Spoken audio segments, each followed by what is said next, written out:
या बातमीपत्राचे प्रायोजक आहेत pro rich look skin and hair studio.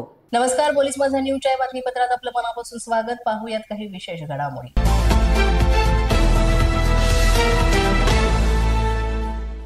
Dindori तालुक्यामध्ये पिकअप चालकाचा पिकअपवरील ताबा सुटल्यानं कांद्याची वाहतूक करणारा पिकअप हा भर रस्त्यात उलटला।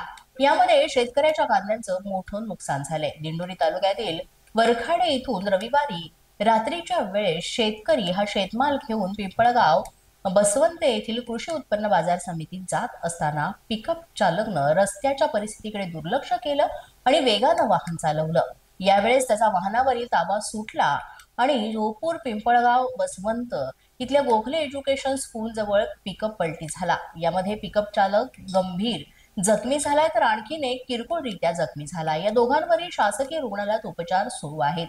पिंपळगाव पोलीस ठाण्यामध्ये अपघाताची नोंद करण्यात आली असून संपूर्ण रस्त्यावर कांद्याचा माल पसरलेला होता। यामध्ये शेतकऱ्याचं मोठं नुकसान झालंय। पुणे सोलापूर राष्ट्रीय महामार्गावर कदमवाग वस्ती परिसरातील अंगूर वाईन्स इथं एका मजुराचा मृतदेह आढळून आलाय। सुरेश केशवराव कांबळे असं या मृत झालेल्या कामगाराचं नाव आहे। मिळालेल्या माहितीनुसार सुरेश कांबळे हे अंगूर वाईन्स परिसरातील काही नागरिकांना बेशुद्ध अवस्थेत आढळून आले। नागरिकांनी या घटनेची माहिती तत्काळ लोणी काळभोर पोलिसांना दिली आणि ही माहिती मिळाल्यानंतर लोणी काळभोर पोलीस ठाण्याचे पोलीस हवालदार केतन धेंडे, राणी खामकर आणि त्यांचे सहकारी त्वरित घटनास्थळी दाखल झाले। पोलिसांनी सुरेश कांबळे यांना उपचारासाठी विश्वराज हॉस्पिटलमध्ये दाखल केलं, मात्र त्यांचा उपचारापूर्वीच मृत्यू झाल्याचं डॉक्टरांनी सांगितलं। या दरम्यान सुरेश कांबळे यांचा हृदयविकारानं मृत्यू झाला असल्याची प्राथमिक माहिती समोर आली असून याचा पुढील तपास आता लोणी काळभोर पोलीस करीत आहेत। कर्जत तालुक्यातील कर्जत नेरळ रस्त्यावर असलेल्या पाली भुतिवली या धरणामध्ये पोहण्यासाठी उतरलेल्या 2 तरुणांचा बुडून मृत्यू झालेला आहे।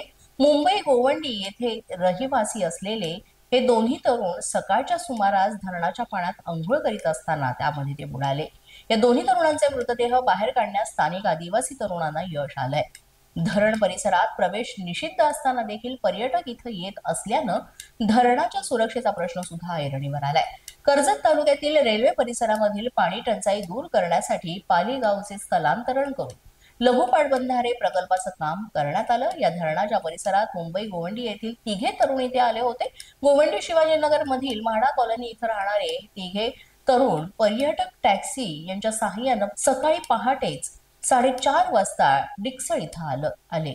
यामध्ये हिटवेश खांडू, इब्राहिम खान आणि खालिद शेख असे ही 3 तरुण होते।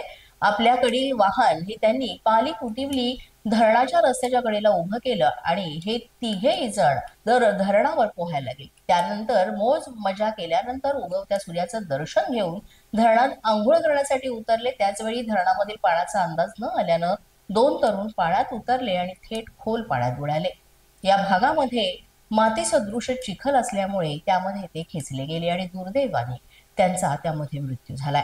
पोलीस माझा न्यूजच्या बातमीपत्रात वेळ झाला का छोट्याशा विश्रांतीची। पाहत रहा पोलीस माझा न्यूज। या बातमीपत्राचे प्रायोजक आहेत pro rich look skin and hair studio. विश्रांतीनंतर पुन्हा एकदा पोलीस माझा न्यूजच्या या बातमीपत्रात आपलं मनापासून स्वागत।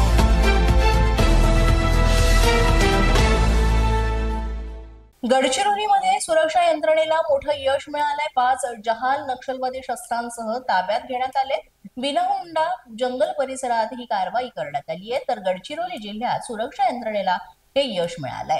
घातपाताच्या तयारीत असलेले 5 जहाल नक्षलवादी गडचिरोली पोलीस आणि CRPFच्या संयुक्त कारवाईत ताब्यात घेण्यात आले।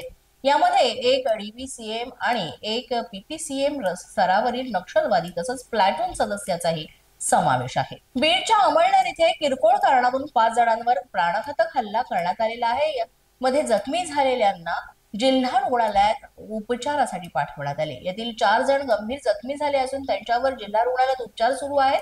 उभ्या पिकात ट्रॅक्टर का घातला असा जाब विचारत लाठ्या कुऱ्हाडीनं यावेळेस हल्ला करण्यात आला। तर या हल्ल्यामध्ये 2 वृद्धांसह इतर 3 जखमी झाले असून एका महिलेचा सुद्धा यात समावेश आहे।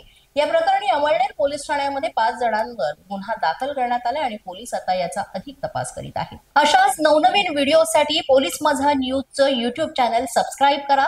तसंच आमचं फेसबुक, इंस्टाग्राम आणि ट्विटर अकाउंट फॉलो करा। अधिक माहितीसाठी आमच्या www.polismazhanews.com या वेबसाईटला भेट द्या।